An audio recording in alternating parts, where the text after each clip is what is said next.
So introducing now today's session, we're absolutely delighted to have Dr. Rob Cunney with us, consultant microbiologist and clinical lead for QI and clinical audit at Children's Health Ireland at Temple Street. Rob, thanks for joining us. You're really welcome. And Rob is going to lead us in our session today. Great welcome to Joriam Ramos, who's joining us today from Berlin, as we've just discovered on the mystery tour. Joriam is a member of the Health Foundation's Q Community Special Interest Group for Liberating Structures in Healthcare, and he's going to share with us a little bit about his experience using liberating structures and how we can all get involved in that special interest group. So we have been using, next slide, Naomi, thanks so much, liberating structures in the HSC since 2016, initially introduced by Michael Gardam and Leah Gitterman, who worked with Rob and many others that you will be familiar with in taking the treasure trove of 32 liberating structures to use in Ireland. And really all you need is a sense of humour, a willingness to get involved, your creative imagination, and have lots of fun. That's what liberating structures are all about. And by design, liberating structures distribute control so the participants can shape direction themselves as action unfolds. So to start our session, Rob is going to use his magic whiteboard in Temple Street and share with us some of the background to liberating structures, the structures we've just talked about. And then he's going to move in and welcome Joriam to demonstrate a liberating structure in action called the Fishbowl. So over to you, Rob. Question Maureen posed to us all at the start is around, what creates complexity in our work. And, I think it's clear that we face complexity all the time. Healthcare is the most complex system that there is. So we have no choice but to deal with complexity. And liberating structures are a series of microstructures that are rooted in complexity, but are also designed to deal with complexity and to address these sort of complex challenges. Now, normally, when we think of sort of the kind of microstructures by which we normally make decisions or communicate in healthcare settings, you've got various ways you can approach this. I mean, the typical one is what I'm doing right now, is a presentation. So your presentation, you've got one person standing up, doing all the talking, and it's very much it's very much sort of a sort of centralized control.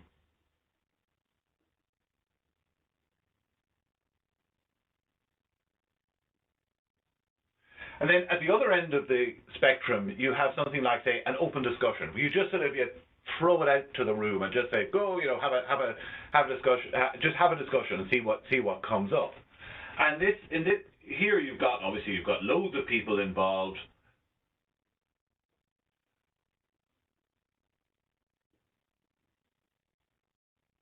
And you've got distributed control.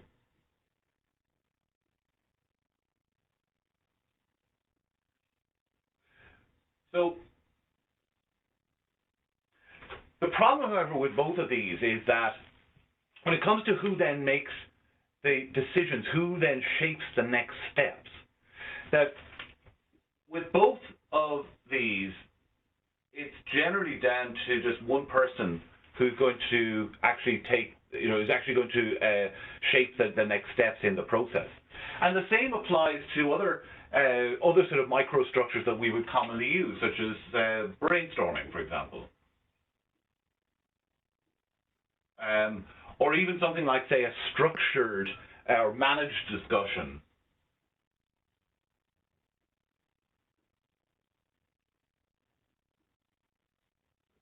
Presentation.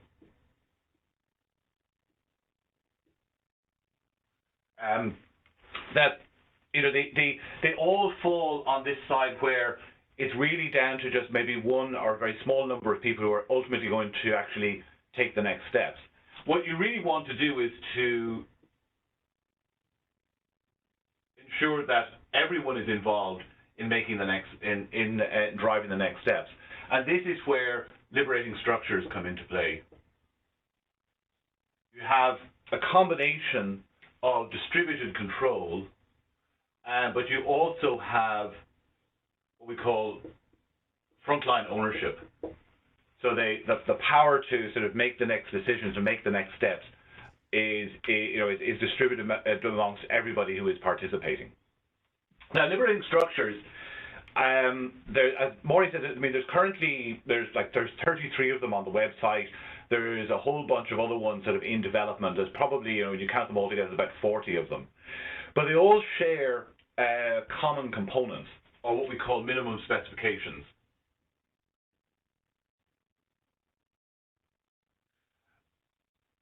And that is, first of all, they all start with a structured invitation. And what I'll do is I'll take an example of one of the liberating structures, one called 124 all, to show you how these work. So in the case of so you then have, so you have your structured invitation. So in this case, we might sort of say to a group, okay, we've got a problem that we're trying to deal with. We want to give you, we want everybody in the room to think about this problem. Think about, what's the one thing that you would do to improve it.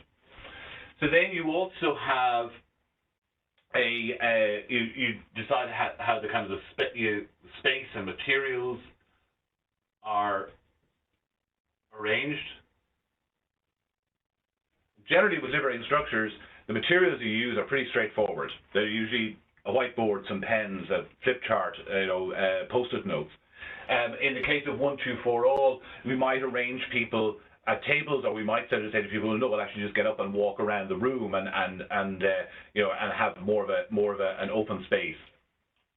The third component then is how we distribute participation.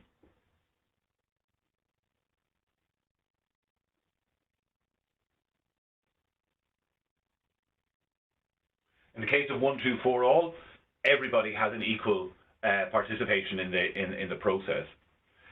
Then there's how the groups are configured.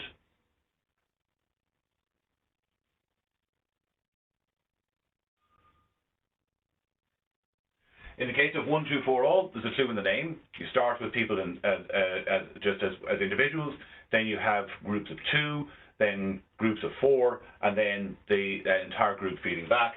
And then finally, the fifth element is the kind of the step sequence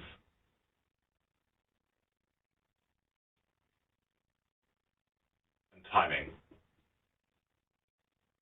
So in the case of 124 all, you would ask people to think about the problem on their own for 1 minute, then they pair up and discuss for 2 minutes, then the pairs link in with another pair to form groups of 4, discuss for 4 minutes, and then you spend the 5 minutes or so at the end getting feedback from each of the groups.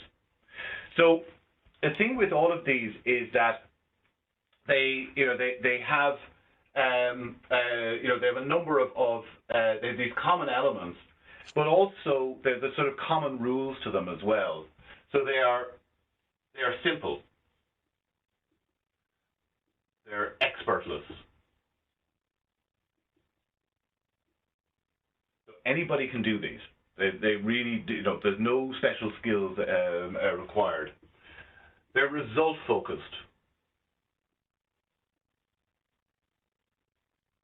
So unlike when you're just having an open discussion or brainstorming, there is a structure to this where you're really trying to get a result at the end of it. But you're trying to do so rapidly. So you've got rapid cycles.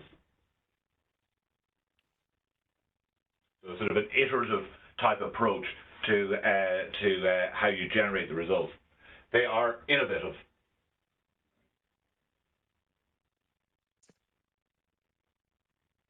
They're designed to create the conditions for innovation and for creativity.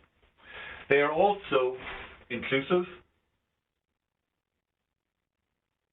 Again, everybody has an equal chance of or an equal level of participation. They work across multiple scales.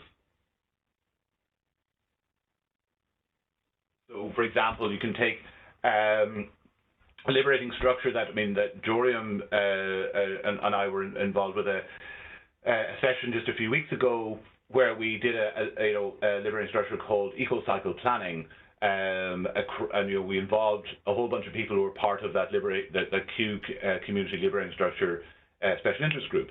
But you can use that same sort of technique across much larger scales, or you can use it down a single scale. I have one that I've done here just for myself. So they work across lots of different scales within the system. As Maureen has already said, they are fun.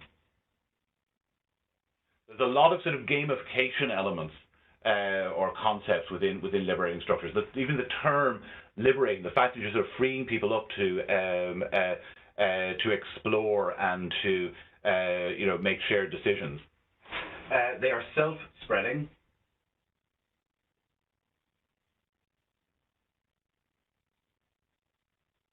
So basically, you can go and see a liberating, try out a liberating structure and sort of say, oh, you can take that and sort of use it somewhere else. And then finally, they are adaptable. So they can be used across just about any setting within healthcare or anywhere else for that matter. I think is when you look at all of these sort of together, these kind of features of liberating structures, when you look at the kind of the concepts around the sort of minimum specification, these are all features of complex systems. This is why they work so well in the setting of complexity. And it was interesting in terms of some of the responses to Maureen's question. People mentioned about working across different scales. Well, the liberating structures are designed to work across different scales. A number of people mentioned relationships. And really, that's at the heart of what liberating structures are about. They're about, bringing people together, so that they're inclusive, so that that you've got distributed participation, so that the relationships really are the fuel that drive all of these things, and similarly, sort of working across different silos. And so all of these things like being result focused and rapid, using rapid cycles can help to address these sort of complex challenges. So that's kind of a whistle-stop tour of the principles behind liberating structures and where they kind of come from. So what we're going to do now is we're going to try one out. So we're going to do a liberating structure called the User Experience Fishbowl. So the way that this works is you've got a number of people who have a conversation. So they're going to be the fish inside the bowl. In this case, there's going to be two fish, myself and Joriam. And the rest of you are observers. So what Joriam and I are going to do is we're going to have a conversation. This is not scripted. We haven't practiced this beforehand. We don't have any slides. This is as if we bumped into each other in the coffee shop or the pub or wherever it might be, and we're just having a chat. And your role then as observers is to think about, listen to what we're saying, but also watch how we're saying it. Where's the energy coming from? What's our body language like? And at the end of we'll have a chat for about 10 minutes or so. And at the end of this, then we'll open it out to the group for your observations or any sort of questions or clarification that you might like to know. So yeah, so Joriam and I we're just going to have a little chat on the subject of liberating structures. So Joriam, good to see you. Oh, okay. So I was having a hard time unmuting myself. Hello. Yeah. I would offer you a latte, but obviously, I'm in Dublin. You're in Berlin. So Maureen mentioned about it was when the sort of Michael Gardam and Leah Gitterman came over to Dublin a number of years ago, and they kind of spread the gospel of liberating structures, and that's how a lot of us kind of got into this. I'm curious, how did you sort of stumble into liberating structures? What was your sort of journey like? It's interesting now that I'm in health and care, which is new in my life, because I started as a collaboration professional. Mm-hmm. And when you start on that and all of this decentralized governance world, you get to know that there's a couple of technologies. There's a little bit of a toolkit that everybody is at least aware of. And it's very interesting to see that now that I'm in health and care, I see that from all this toolkit, there's a couple of little stars that show up here way more often than the others. So while people over there would talk as much about liberating structures as they would about nonviolent communication, there's a lot of use in liberating structures. But this is how I got to know it. I was bombarded with all of this knowledge about collaboration and about decentralizing power, distributing power, and that was one of the cliches. Mm. How did Yeah. you got to know this coming from microbiology? Yeah. Well, I suppose it's because, for me, and again, I think it mirrors what some of the people were talking about in in response to Maureen's question earlier on. I suppose when you work in microbiology, because there's the laboratory element, there's infection control, there's antimicrobial stewardship, there's clinical liaison, there's public health, there's outbreak management. It's a pretty varied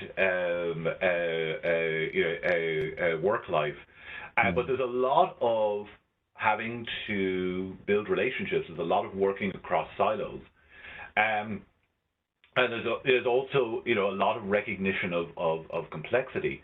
And for me, there was kind of initially when I kind of heard about these things, I kind of said, oh yeah, that's sort of it. That's interesting. But it was really, I had my kind of like my sort of road to Damascus moment when we applied to liberating structures to two projects here in Temple Street. One was around hand hygiene, and the other was around antibiotic prescribing. So in terms of hand hygiene, the thing that made the difference was like we've been over here a lot. We've had lots of meetings, lots of discussions. It wasn't really sort of things were not really improving. And then we said, well, why don't we try some of these liberating structures approaches? So what we did was we used the approach of minimum specifications. Let's define, a complex system. You have a small number of non-negotiables, a small number of minimum specifications. So let's try and define these for hand hygiene.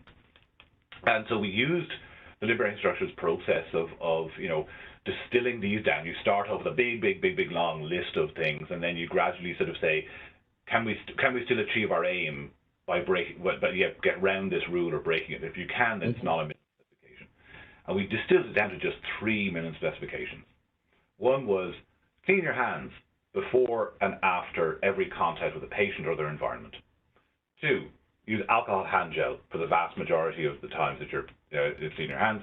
And 3, we're going to measure it. We're going to audit it. And we're going to feed back the results. That was it. Nothing else. And what was striking was that each ward area took those minimum specifications and applied them in their own way, and allowed for kind of local culture and differences in practice. And we suddenly saw a huge improvement in our overall hand hygiene, and it was sustained as well.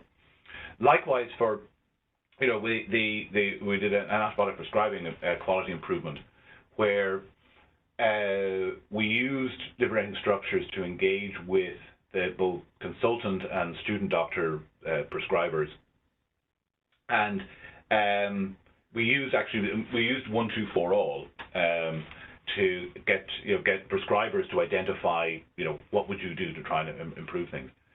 And it was superb because it meant that everybody had a sense of ownership. They felt that they owned the process. This went beyond engagement. The second thing was it very quickly identified the stuff that was likely to work, but more importantly, it also identified the stuff that wasn't going to work, the stuff that myself and the pharmacist, as the experts, had sort of said, oh, we're going to try ABC, but the folks at the coalface, the prescribers, were very quickly able to say, well, actually, no, that actually won't work at 2 o'clock in the morning in Temple Street ED. So for me, it was not so much. I kind of come to the theory behind it much later on. For me, it was the practical experience of trying these things and going, "Whoa, this really works." And I do you find this as well when you use liberating structures that you feel the energy rising in the room? It's I always associate them with we talked about being fun, but I also associate a lot of them are noisy and and they to somebody coming in from the outside can appear chaotic, but there is a structure to them. I think that's the key thing. Yeah, it's interesting that you mentioned the fun. So once upon a time, I had a gamification company. So I was used to dealing with things that were a bit more fun oriented, a bit more funky than liberating structures. And I saw the danger of it. I saw that when things are a bit too much fun, you can get lost in it. So I always thought liberating structures uh, had a good balance because you can join, for example, Troika Consulting, one of the first liberating instruction that generally people learn is Troika. You can join sessions that are fun and loud, but you can as easily join a session that is not. That is introspective and that the problems we discussed uh, um, are to such a degree that people don't feel like having fun anymore. But I actually appreciate the fact that both of those options are available.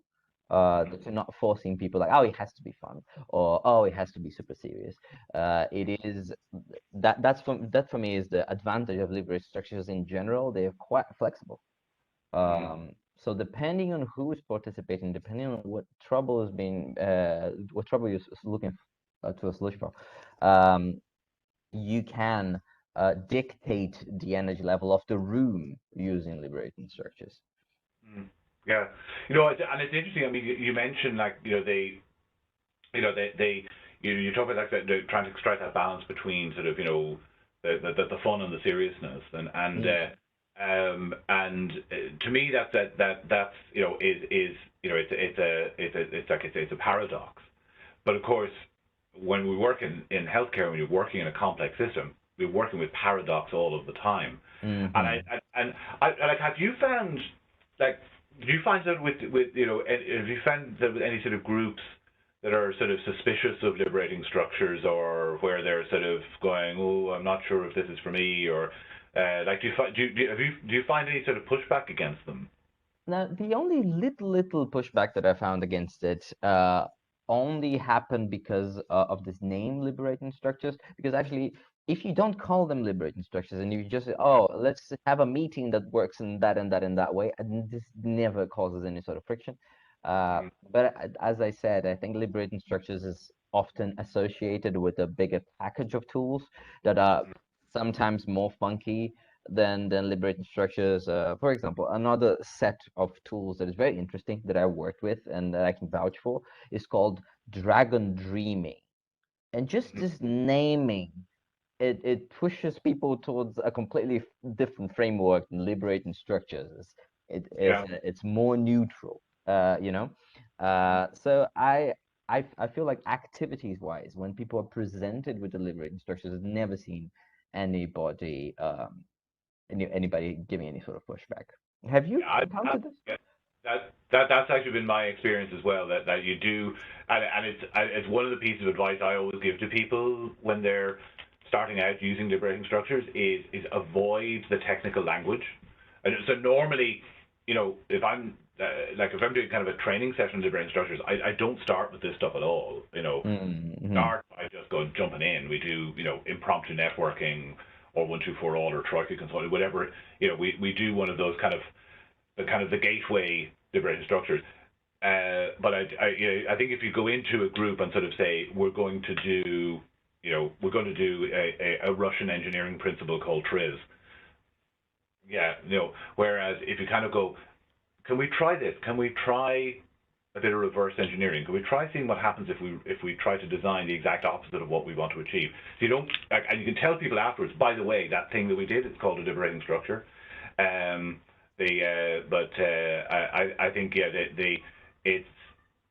think it's giving people the kind of that structured invitation come and sort of do something, but without putting that sort of that technical terminology on it that can turn people off. And I'm sure there is somebody out there who really wants to hear the word liberating, and I'm also sure there's somebody out there that really wants to hear the word structure. So it sort of pleases a little bit of everyone, different personalities, you know? Yeah, yeah, yeah. Mm. But yeah, and the like I find with the it's interesting with you mentioned about like the sort of the the gamification elements, and I suppose because I work in a children's hospital, I think one of the reasons that we found that people are probably very very open to a lot of the liberating structures is because there's you bump into play therapists and clowns and musicians wandering the corridors of the hospital all the time. Mm. And one of the what I found an amazing experience with liberating structures, and which I think really sums up the kind of the serious fun element, was we did at one of our sort of lunch and learn sessions, we used the liberating structure drawing together. So the idea with this is that you give people you take a blank sheet of paper and you draw, in this case we sort of we asked people to describe the journey from where we currently are to the new hospital that in a couple of years' time. So for their department, what would that journey look like? But you're only allowed to use 5 different symbols: a square, a circle, a triangle, a spiral, or like a little star person. And those symbols have different meanings. It was great. It was amazing to see the play element of it, because we got our play therapists to provide boxes of crayons and markers, and to see senior clinicians kind of rummaging through the boxes to find the colors that they were looking for, and then to see the kind of these amazing sort of pieces of artwork that people produced. But at the same time, there was a profound seriousness to what people were doing, because people were being given permission to map out stuff that they hadn't really been given permission to do before, and to share this in this sort of innovative way.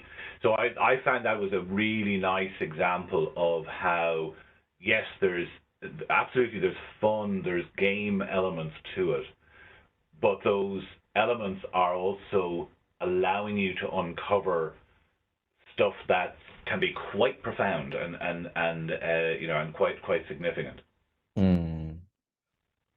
Yeah, this reminds me of a couple of experiences I had, because part of my work for years was to apply all those collaboration tools to big companies, to big corporate spaces, which feels very different from this work that I'm doing here. Here, everybody's kind of trying to do the same thing. It feels great, but in corporate, this is not often the case. People have vastly ideas of what their work is supposed to do, and it was nice. It's nice that you mentioned this, the technician getting the crayons. What what I remember being touched by was a lot of situations in which employees who were like 3 ladder steps apart from the bosses of the bosses of the bosses, being in this room and giving an idea, and the other person who was supposed to being the know-it-all with all the power in their hands, and like, really, is this really happening?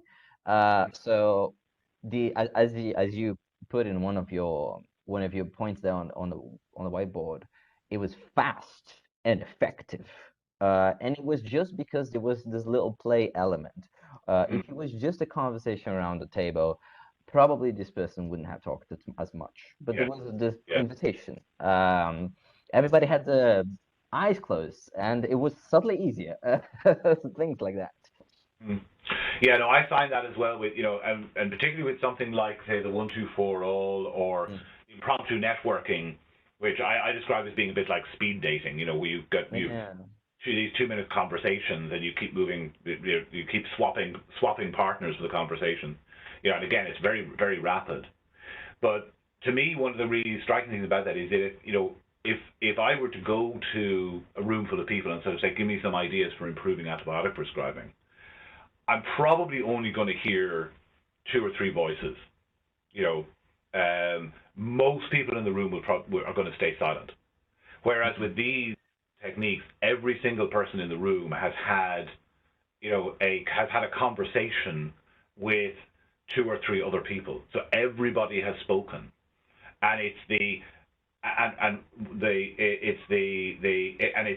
fact that you've allowed all these conversations and interactions to happen that allows then for something to emerge. But as the facilitator, I'm not trying to control that. All I'm trying to do is just make sure people keep to time. Yeah. But I have no way of predicting what's going to come out of this group, and it's you're tapping into that collective wisdom. I saw a lovely example of this when I was invited up to do a talk for Hand Hygiene Awareness Week in another hospital in Ireland, and so we did we did a impromptu networking, but I specifically, because I noticed straight away in terms of the way people were distributed around the room, like you could see there was like, oh, the junior doctors are sitting over here, there's the nurses over there, there's the cleaners over there. This crowd sitting down the front, they're obviously the executives.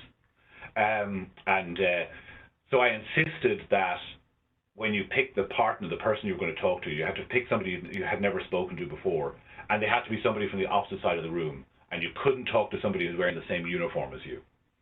So what ended up happening was you had, the chief operating officer of the hospital talking to a cleaner, and then talking to a junior doctor, and then talking to a trainee porter, and they were suddenly finding out stuff, because it turns out that nobody knows the layout of the hospital better than the cleaners. And a number of people came up afterwards going just saying how much they had got from the session, and that they'd ended up talking to people they'd never spoken to before, and suddenly realized that these people had an amazing insight into how the hospital worked, and we're suddenly saw them as having a much greater value than they would have otherwise. So I think that when you experience those sort of moments, it's great. Rob, it's fabulous and Juriam, to hear the conversation, and I almost don't want to call time on the bowl, but to give all the observers a chance to come back in. You might just like to wrap up, and then Rob, you can lead us over to the audience then. Sure. Well, as I say, this isn't this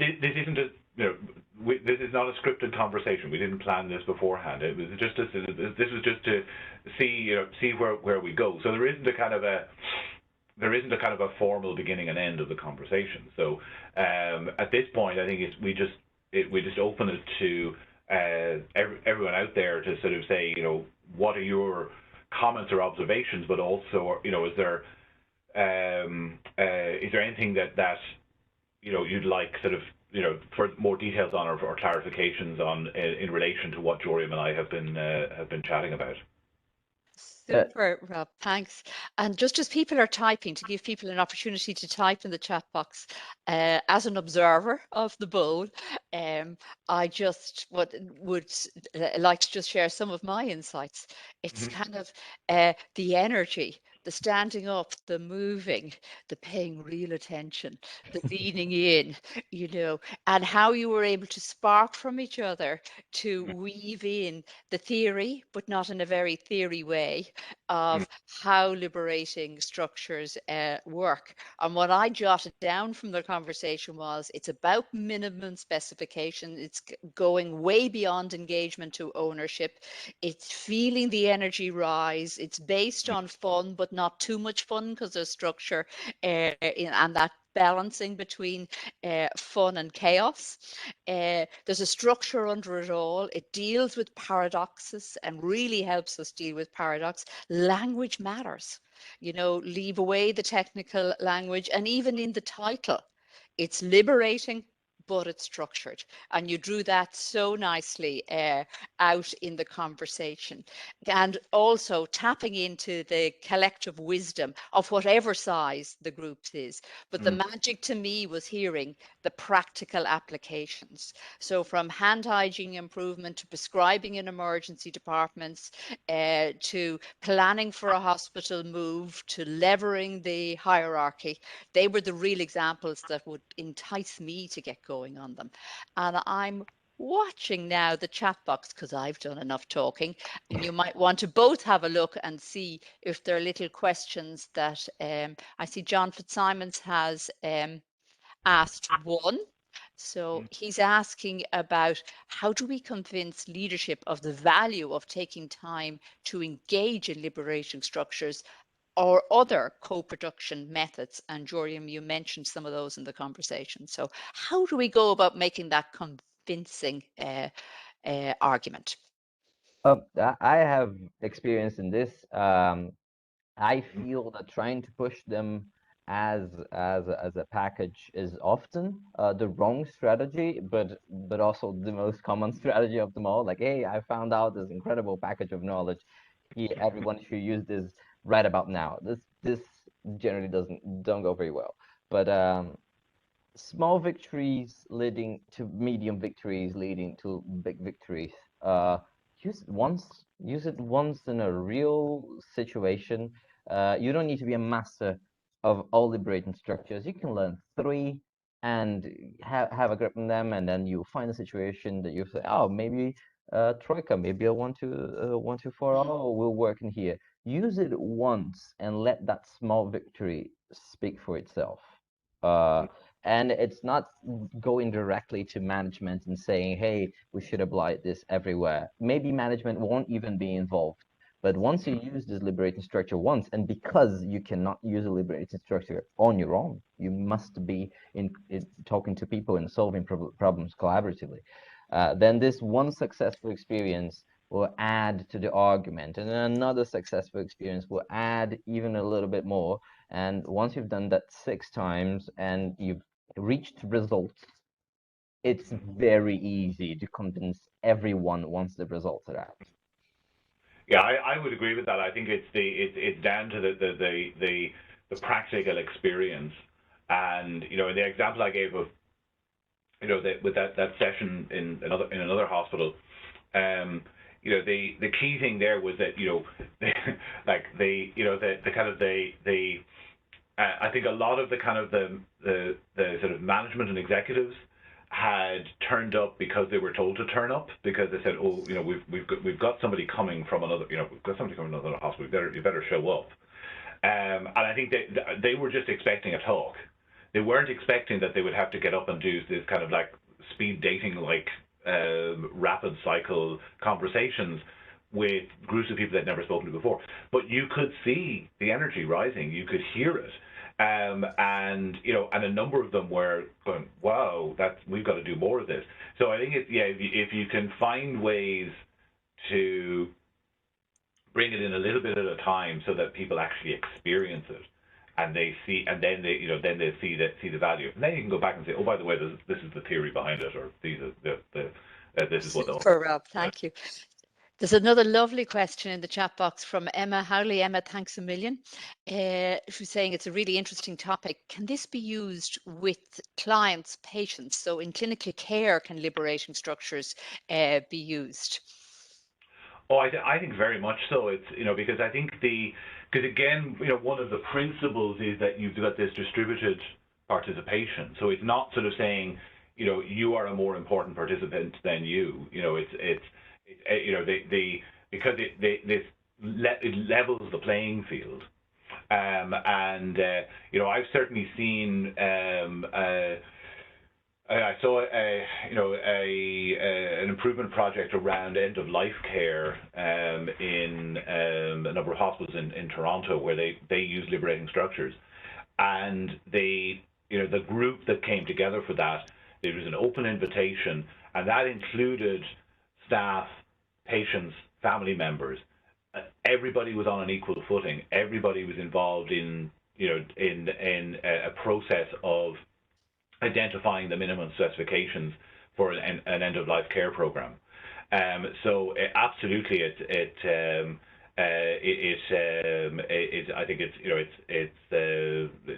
these are ideal tools for co-production with patients and families. Super, super. Thank you. And Jacinta's identifying the paradox, which we've identified working in healthcare, that the cleaner knew the layout of the hospital. You're so right. There's a paradox in it. Jacinta, thanks for sharing that. Brona's inviting us to have more emphasis to be given to standing up meetings. And I know lots of the liberating structures are involved in standing up.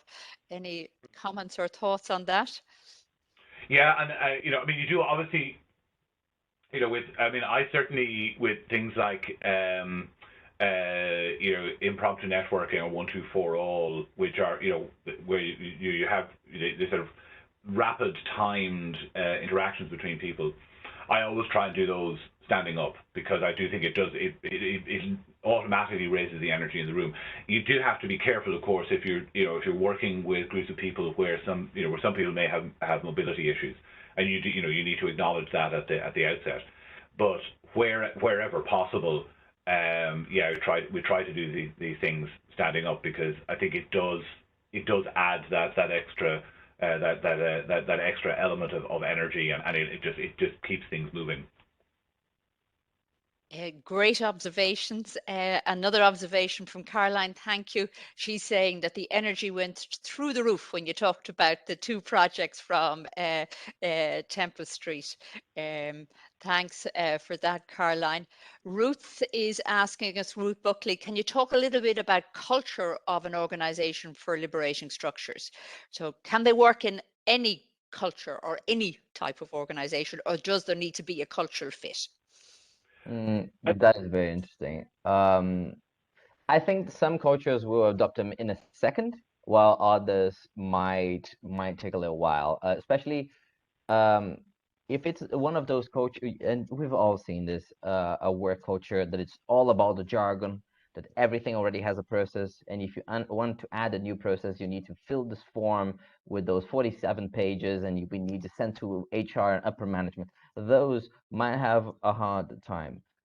But still, even in this harsh environment, let's put it that way, I wouldn't say that they wouldn't work.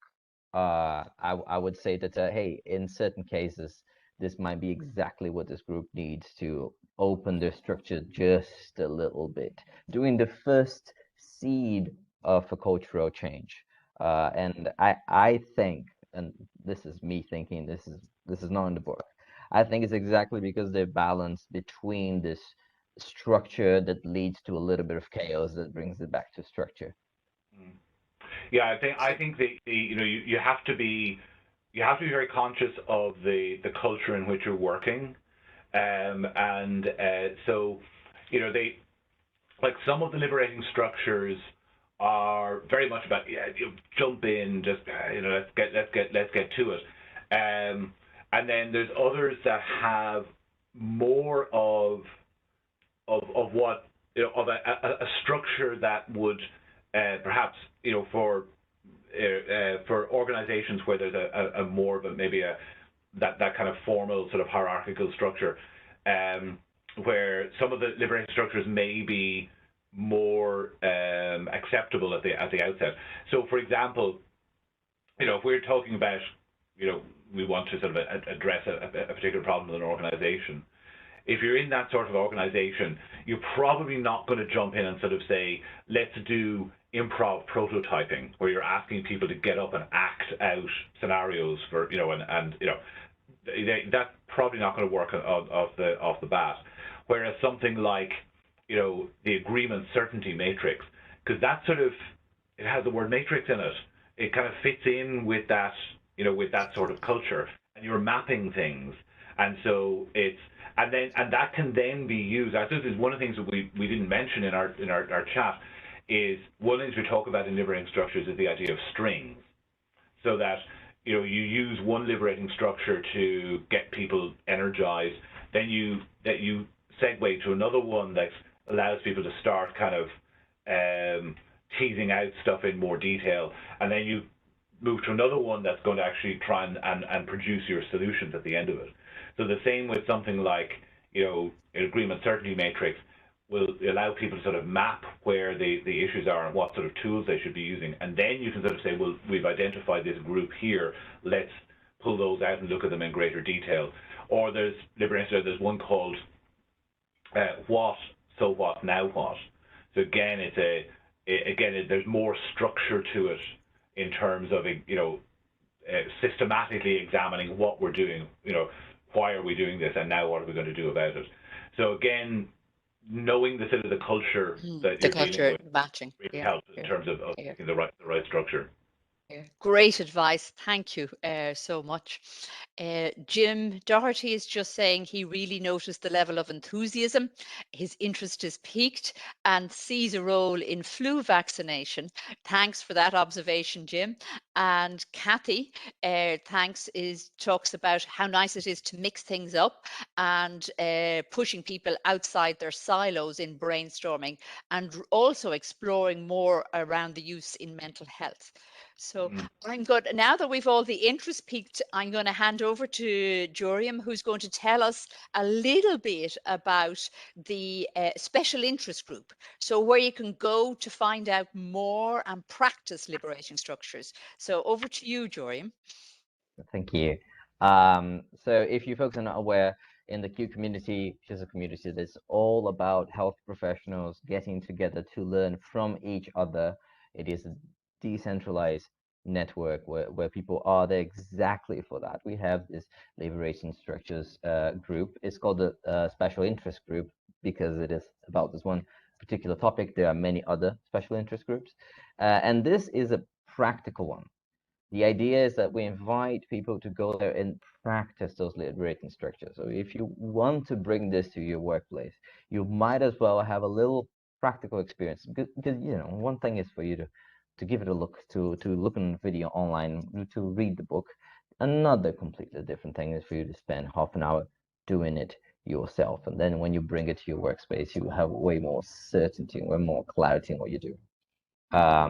Anybody can join. You do not need to be a Q member to join the group. You can be a guest for the special interest group, but you can also become a Q member if you're interested in investing more time and energy into this knowledge exchange. Super, Joriam, thank you. And Naomi has just put up on the screen, the special interest group meets every month, and it's on a Thursday, and it's at 12 o'clock. And the next two dates are April the 21st and May the 25th. And you just log on to the Q website to register. So mentioning then Q. So Q is a community of 4,600 people across the 4 countries of the UK and Ireland, that brings people together who have a passion and an interest in quality, patient safety and improvement. And the really good news is it's free. So there's no cost to members. Now, it's not completely free. The HSE funds our country partnership, but it's free to anybody who wants to join. We currently have 93 members in Ireland, and we know there's so many more people who are involved in leading quality and patient safety improvement. So encourage everybody to think about becoming a member. Caroline Lennon Allen, who's here with us today, is our link and coordinator with the Q team, and her email address is on the screen there if you want to take a picture. She'd be delighted to talk to you about it. I'm going to hand over to Rob now, who's going to tell you a little bit more about where you'll find resources for liberating structures. Over to you, Rob. Yeah, so Joriam mentioned about the website and the book. So the Liberating Structures website, I mean, all of this stuff and all the details of all of the sort of the liberating structures, examples of how they've been used in practice, sort of patient and staff stories around them, and also details of some of the ones that are sort of in development. They're all there on the website. If you're somebody who prefers to have everything sort of on a page, or in a book, there is the Liberating Structures book as well, although everything that's in the book is on the website. There's also a really nice free app which you can get from the Apple or Android app stores. And the nice thing about the app as well is that you can sort of go into it and sort of say, what sort of problem are you trying to address, and it will suggest which liberating structures you should look at, and it has all the sort of instructions on how to do each of them. And then the Q community has a really nice toolkit that includes a lot of the liberating structures and also a lot of very similar structures. I see Maureen is proudly displaying her copy of it there. It basically, again, it's all there on the website, but you can also get it as a pack of cards. A really handy resource for trying out these sort of approaches.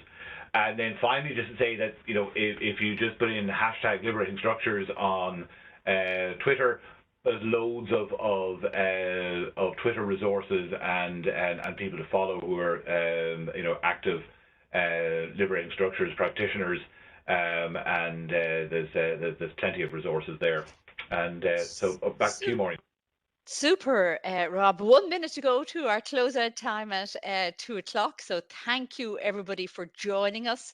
We have a network map that you might be interested in joining, but our closing parting words are, don't forget to join us for next QPS Talk Time, which is in 2 weeks' time, the 5th of April. We have Kieran Carthy, who is a pilot and founder of Training Consultancy, talking about, with John Fitzsimons, the conversation of patient safety 15 years on. And then on the 6th of April, we have a really exciting session with Dr. Adrian Plunkett on learning from excellence. So as you close out, you'll be invited to complete a little quick survey, letting us know how useful or not this session was for you and your ideas for how we might improve QPS Talk Time. Thanks for joining us. A big, big thank you to Joriam and Rob for sharing their wisdom and showcasing liberating structures. Thanks, everyone.